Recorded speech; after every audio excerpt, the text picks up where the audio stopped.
What's good, everybody? It's your boy Agent P, aka Leonard Pinckney, my real name. This is episode 59 of the Good Look podcast. Thank you again for listening. Please like, rate, subscribe, all the socials, the Good Look pod. To go ahead and get things going on this one.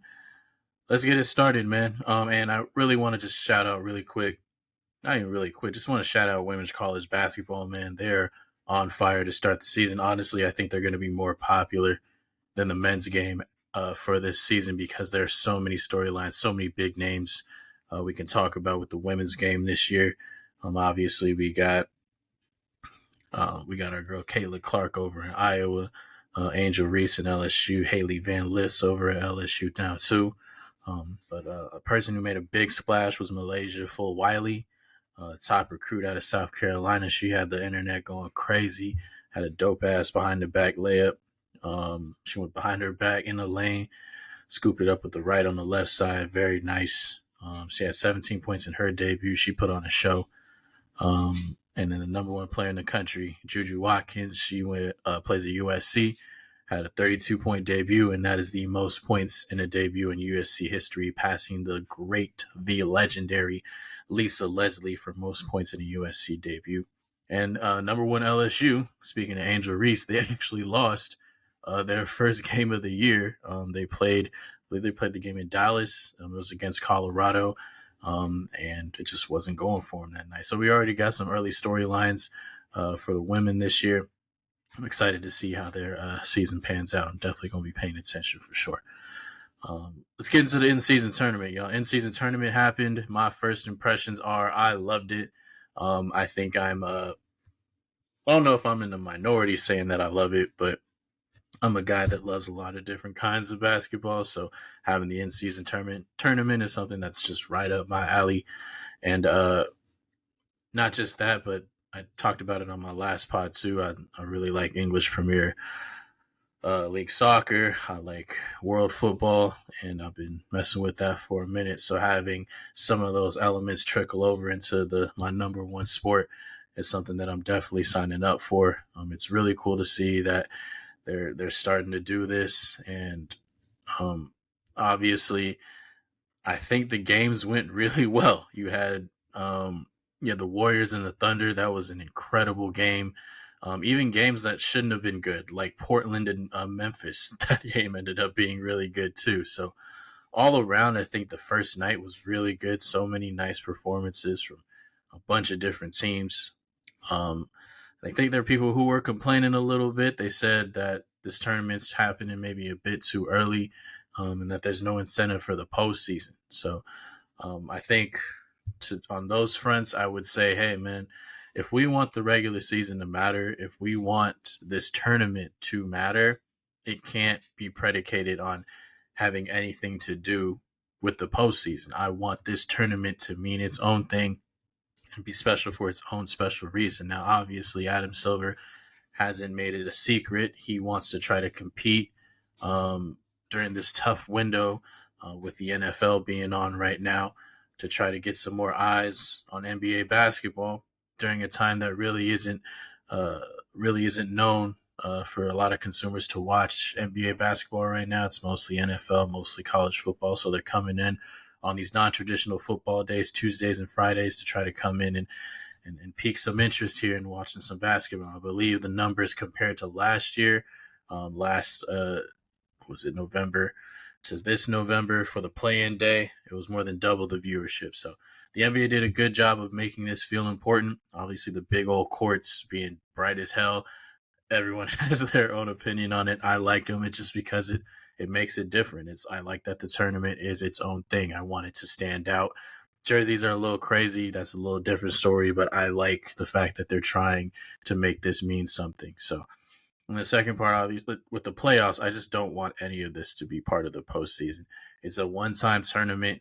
When you look at world football, their domestic tournaments, they have nothing to do with the postseason. They don't have postseasons anyway, but it wouldn't like automatically get you in, say, the Champions League or something like that. So I like that the domestic cups or the domestic tournaments are what they are, and I want this to be what it is as well. In terms of making it maybe a little bit more interesting, I do wish that they incorporated the Elam ending in this. Elam ending, if you don't know, is just play to a score, and once you hit that score, that final score, that's ball game. They've been doing it in the Big Three. They've done it in some All-Star games. I understand why they wouldn't want to do it for a couple reasons. They don't want to make it too complicated and different for this first time. There's already a lot of different things. There's a lot of people who don't even understand what's going on right now. So adding another element might be a bit too confusing. So I understand that part. And then secondly, in terms of having the Elam ending, I don't think they want it to end on a free throw. It's the unfortunate part about it, because when you get shots, you always have a game winner. When it's like 148, you knock down a jumper to game score is 150. Boom, that's a dope ass game winner. But sometimes people get fouled. You could say that you don't want to have it end on a foul, but then people are just going to start hacking. Maybe you can have a rule where no 2 fouls in a row, something like that. But people want to see games end on game winning shots. So that would be the cool thing. It's tough to guard against that. That would be something I would want to bring up, because it would just make this tournament a lot more special and a lot more different than what we get in the regular season. I think that's the big goal here eventually. So I'm here for it. Next set of games are going to be on Tuesday. I'm going to run through those later in the podcast. But I loved it. I loved night one, and I'm here to see how this thing continues to evolve. I think once we get into group play, or out of group play and get into the knockout stages, obviously is going to feel more important. And when we get to the tail end of these group play matches, when we start seeing teams being 2-1, 2-1 and 1-2, having a chance to maybe get out of their group, those games are going to start feeling a lot more important. So I'm excited to see how this tournament works out. In my next segment, I'm going to talk about the number ones. So what I mean by the number ones is two teams. And one of those teams is first I'm going to talk about is the Minnesota Timberwolves. Their defense has been absolutely incredible to start the year. They definitely need some love. They beat the Boston Celtics on Monday, and they beat the Denver Nuggets last week. So those were the last two undefeated NBA teams in the league, and the Minnesota Timberwolves were able to take both of them out. Granted, they played both of these teams on their home court, but still incredible ways to take out the number one seeds in both conferences for their first L's. Their defense, like I said, has been standout. Number one in the league at defensive rating at 100.5 rating at this time. This is 4 points lower than the next closest team, which is the New York Knicks, who are in second place. 4 points lower in defensive rating is a significant number. So the fact that they're able to pull that so early in the year is incredible. Anthony Edwards has been a dog. Everyone saw him close that game against Boston, locking up Jason Tatum, hitting clutch shot after clutch shot for that team. People were talking about his ESPN ranking. People were talking about how great he did in the Olympics, and they were seeing a potential leap for this guy.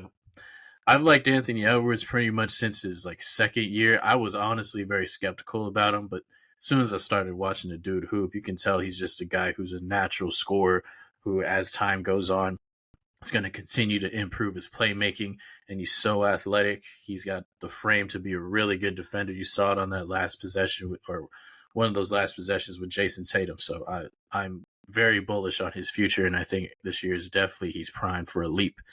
The thing that we want to watch out for this team, though, is the thing that we've watched out for this team since 2015, is what are you going to do with Cat? So he's still making a bunch of money. He's been rumored to get traded, honestly, for a couple of years now, because people think Minnesota is just a dumpster fire. But Tim Conley has actually built a solid team here in Minnesota, and people gave him a lot of crap for that Gobert trade, all those draft picks that they gave up. But guess what? They have the number one defense in the league right now.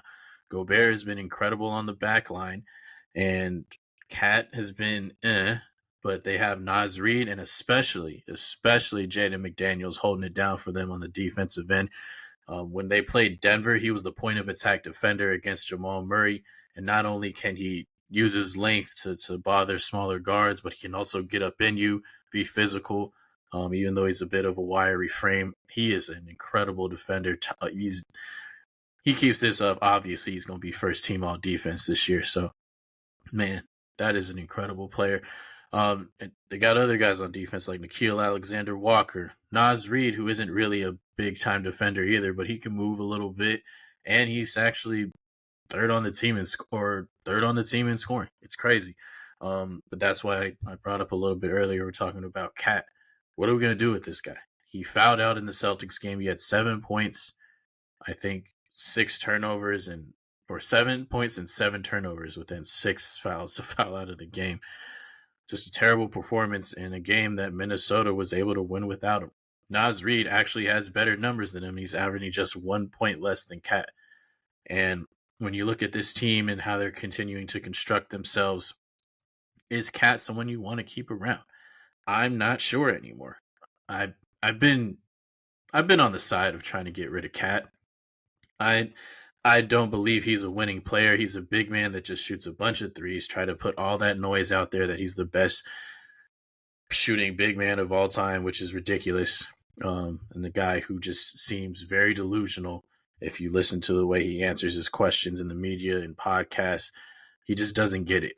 And I don't know if he's a guy that ever will, but um, that combined with his play, I just don't know if I'm a Minnesota fan, if I would want to keep him around. I feel like this team has done really well and built an identity based on defense, and Cat isn't that. If I could find a trade suitor for him, I definitely would. I think around the trade deadline is where they're going to start looking. You're going to see teams like maybe Atlanta, the Knicks, teams in the Eastern Conference that are looking for a bump in that front court. And if Minnesota can beef up their defense, maybe a little bit of their offense as well, because they're starting Mike Conley at point guard, and even though Mike's good, he's just getting up there in age. I'd like to see if Minnesota wanted to try to improve their team, maybe recruit some picks, get some more value out of Cat. I think it would do them good. I think they know they can't trade Gobert, and they know that he's the back line for the number one defense in the league. So I think Cat's going to end up finding a new home, whether it's at the deadline or sometime next year. But when we're talking about the 24-25 season, I don't know if Cat's going to be there. The second number one I want to talk about are the Indiana Pacers. They are number one in the NBA in scoring at 125 points per game. They've been going absolutely crazy this year in terms of scoring. Tyrese Halliburton, man, what a player this dude is. He made a small leap last year when he got traded, and everyone was like, man, what kind of stupid trade was that? A year and a half ago, but now that Sabonis is in Sacramento, he's doing his thing, and Halliburton being able to lead this Indiana squad has been incredible for both their careers, honestly.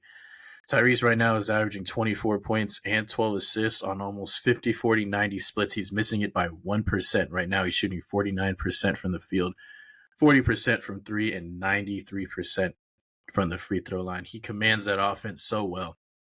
He's such a patient guy. Everyone knocks him about his jump shot being weird, but he makes that mug, so who cares how it looks? It goes in, and you're shooting at a 40% clip.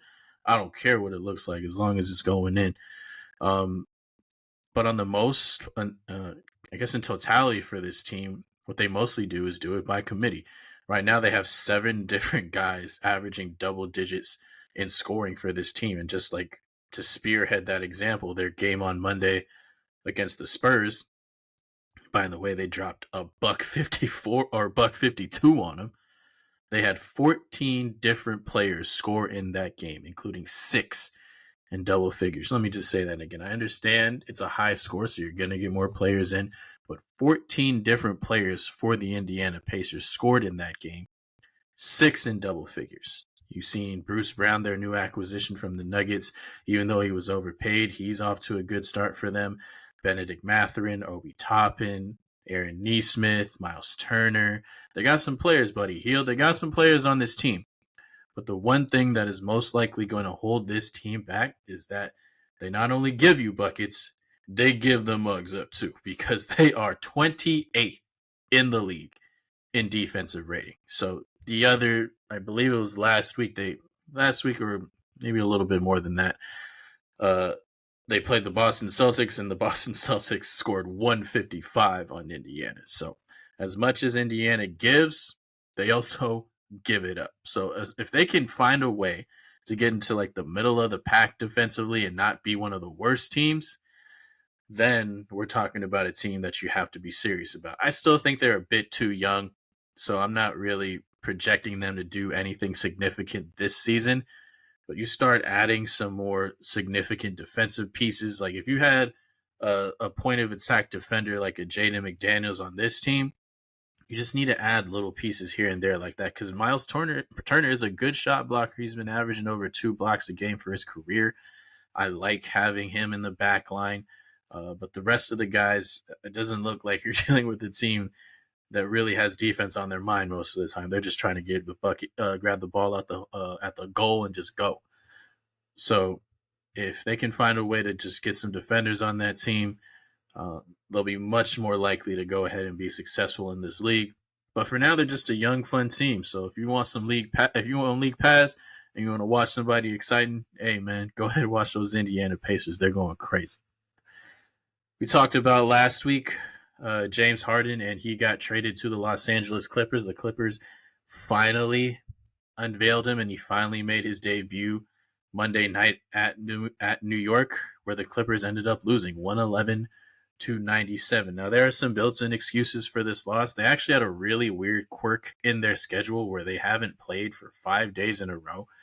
Their last game was November 1st, and it took them till the last Monday to play again. So it was really weird that the schedule was like that. But it probably affected some players, especially Paul George. If you watch the game, he was 2 for 11 in that game, and Paul George has been shooting the ball and playing really well to start this season. So that was a little bit odd. I also just think that this whole entire experiment is going to be an adjustment, and I think that word adjustment is going to be apropos for their entire season. They need to build cohesion. James Harden in his debut had 17 points, shot 6 of 9 from the field, and had 6 assists. But they started all 4 guys: Harden, Westbrook, Kawhi, and Paul George, and they all kind of just found ways to try to score on their own times. James had the ball a lot, making plays, and so did Russ. PG was more of a catch and shoot, create guy off a 1-2 dribbles pull. Kawhi was being more of a finisher in this offensive look as well. They started Zubac at the 5. But this is going to be a complete adjustment. You could tell right away what they did in terms of staggering. They took James Harden out first with about 5 minutes left in the first quarter, and then brought him back with just Kawhi. And then looks like they're just trying to keep Russ and Harden away from each other as much as possible when we're talking about the staggers, just so they can try to. I mean, there's only one ball, right? And that's what we talk about with this team for a while. There's only one basketball. So somebody's going to have to sacrifice here and there. And if they can kind of keep those two away from each other, because they're the two most especially ball dominant guys on this team, that's probably going to help them out. I think it kind of skews a guy like Bones Highland, who knows how he's going to perform, and then Terrence Mann, how he's going to perform on this team. I'm still really skeptical about him. But obviously the big word for them is cohesion. How fast can they build it? How efficiently can they build it? And if they can build it, how long can they sustain? Because obviously before cohesion, the number one concern for this team is going to be their health. So can Kawhi, can PG stay healthy? Can they get 60 regular season games in? I think 70 is obviously off the table for both of them, just by the way that they have been managed over the past couple of years. So I'm not looking for them to do anything crazy like that. But if they can all be healthy, and I think that's all that they're betting on at this point, if they're all healthy when it's playoff time, we're going to see what happens. So like I said last week, I'm very skeptical. I do not believe in James Harden. James Harden is not someone that I would put any of my eggs. I'm not putting them in James Harden's basket. I'm not doing any of that stuff, man. There's too much evidence. There's way too much evidence shows that he will not show up for you when you need him. But the Clippers are just banking on immense talent and hopefully health in the postseason to get them over. Because even last year, man, you saw Kawhi in the first round against the Suns. He was a dog. So even if James Harden has a 2 for 11 night, if Kawhi's going crazy and PG goes crazy, it doesn't really matter at that point, right? And I think that's what the Clippers are trying to bank on here. I respect them trying to go for it, considering that Kawhi and PG can be free agents. But like I said, it's It's a wait and see, but more likely than not, I think it's not going to work out. Let's just get into some absurd stat lines for the week. Joel Embiid, the reigning MVP, had 48, 11, and 6 against the Wizards. He had a 29-point third quarter. Joel loves beating up on these terrible teams. They played Portland a week ago. He shit on them there. And now he got him playing against the Wizards, who are a joke of an organization right now. I didn't think there was a more unserious team than the Hornets. The Wizards said, hold my beer. They are absolutely ridiculous. Kyle Kuzma and Jordan Poole are running that franchise amok. And Denny Advia is still standing in the corner somewhere with his hands up. Tyrese Halliburton, I talked about him a little bit earlier in one of those games against Charlotte last week. He had 43 points and 12 assists. Talked about him already, obviously. He's having a great start to his year. My guy Nikola Jokic, it's hard not to talk about him when he's been the best player in the league so far this year. 35 points, 14 rebounds, 12 assists against the Pelicans. It was his 108th career triple-double, which puts him now in 4th place all time on the triple-double list, now passing LeBron James and Jason Kidd for 4th place all time. So big congrats to the King Yoke. Y'all already know if you listen to any of my other stuff with my Nuggets-centric talk, you know how great Jokic is. You know how great Jokic is now that we get people to actually watch him. He does this every night, man. He's pretty much mastered the game, and he's doing it at such a high level. If you have the opportunity to watch him just on a random Tuesday night, please do it. You will not be disappointed. And Cam Thomas, he's still shooting. He's still scoring. They finally said, hey, man, this guy's really good at scoring. We're going to let him do his thing. He had 45 points in a loss against the Bucks. He kept him in it. He only lost by 4 in that game. Milwaukee just continues to bleed out. They are not the same defensively. Obviously, we knew that was going to take a dip without Drew, but man, has it taken a dip. But going back to Cam Thomas, he's averaging 28 points a game on 48% shooting. He got 33 shots off against the Bucks the other night. So, man, he's running into his role. I hope that he keeps running hot and he's able to just keep carving out this role, because we've seen stretches from Cam Thomas before, and when it gets bad, he gets pulled or something happens, and then he ends up having to sit for like 20 or 30 games, and then you forget about him. This isn't the first time he's gone on a tear like this, so I'm hoping this one actually sticks through, and he's able to find himself a niche in this league and then pretty much keep growing from there, because he's a talented scorer, man. Quick look at the standings so far in the Western Conference. Your top 8 or top 6: Nuggets, Mavs, Warriors, Wolves, Pelicans, and Thunder in the 7 through 10 spots. We got the Clippers, Rockets, Spurs, and Lakers, and your Phoenix Suns, who are 3-4 to start the year. Who knows, man? They just can't get healthy right now. It's just a weird start for the Phoenix fans. And then in the Eastern Conference, Boston's 5-1, Philly's 5-1. Those are your top ones. Teams tied for the first seed in the East. Milwaukee, despite their troubles, are 4-2. Then you got the Hawks, Pacers, and the Magic.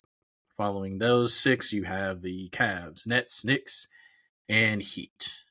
Also the Raptors, who are also 3-4 in that big clump in the Eastern Conference. These standings are going to change very quickly, I believe, in the next month or so. These will not look the same a month ago or a month from now. I guarantee it. The Mavs, I think, are a bit of a facade at 6-1 as the 2 seed in the West. We played them. I think I don't know if I want to gauge it through just Nuggets tinted glasses, because we make a lot of teams look bad, but the Mavs play absolutely zero defense. Minnesota, I think, still has a chance to stay a top 4 seed this year. I think OKC is actually going to move up higher as well, and they'll probably replace the Mavericks in the top 4. Boston, Philly, Milwaukee is how we thought this thing was going to go. It's probably just going to be interchanging as the season goes on. But the clutter between 4, 5, 6, 7, 8, 9, 10 in the East, those teams are all either 4-3 or 3-4. So guaranteed it's going to change. And it's interesting right now that the Hawks and the Pacers are the teams that are up. Are we seeing a resurgence with the Hawks? They've been playing better. Are we seeing the young Indiana Pacers are going to do something this season? Who knows? But it's nice to see that some teams are making some early noise. let's see how it goes for the rest of the year. Games to watch for the rest of the week. You got Nuggets Warriors 2. If you're watching this Wednesday, then this is tonight. November 8th. November 8th has some good slated games, actually. It's got the Nuggets Warriors, Celtics Sixers, and Knicks Spurs. That's going to be Wemby's first game in MSG. Excited about all three of those games. It's going to be really fun. Obviously, top two seeds in the East right now, almost top two seeds in the West playing each other. And then, of course, you want to see Wemby and MSG for the first time. That's going to be dope. So keep it locked right there for that. November 10th, we got in-season tournament time again. Going through those games, but the most notable is going to be Lakers Suns. Now, we don't know who's going to play in that game. It looks like for sure probably LeBron and KD. So we had a matchup with them during the first week of the year. So we get another matchup with them. It's always a treat to watch those guys play against each other. Anthony Davis, he got an injury in the last game that he played against Miami, so who knows if he's going to play. Bradley Beal might make his debut tonight, so we'll see if he plays, and if he does, it looks like he'd be slated to play on Friday. Devin Booker has actually finally been designated as injured instead of questionable or doubtful, and we don't know if he's going to play on Friday. So interesting time for these players, especially with the in-season tournament happening. We'll see who plays for them. I don't know who's playing, but I'm still going to take the Suns in that one because I think if KD and Beal are playing, that should be enough to beat the Lakers, who will probably most likely just have LeBron play. The other matchups for in-season tournament time, Sixers, Pistons. I'm taking the Sixers in that one. Hornets play the Wizards in the Unserious Bowl. Charlotte, I think, is taking that dub. Nets are going to play the Celtics. I got Boston in that one. Pelicans play the Rockets. I'm going for the Rockets upset on that one, even though their records aren't too much different. And Houston's actually been playing a little bit. They've been playing a little bit better than people thought. They're the home team in this one. I'm going to take them. Wolves and Spurs. I got the Wolves taking out the Spurs. Jazz and Grizzlies. Going to go with the Jazz there. Clippers play the Mavs. I know the Mavs have the better record, but I think the Clippers are going to get off the schneid and get a dub there because you're going against a team with not a lot of defensive resistance. And then the Thunder and the Kings. De'Aaron Fox ain't going to play in that one, but I still got the Thunder taken out. So because of that, I got the Thunder taking out the Kings in that one.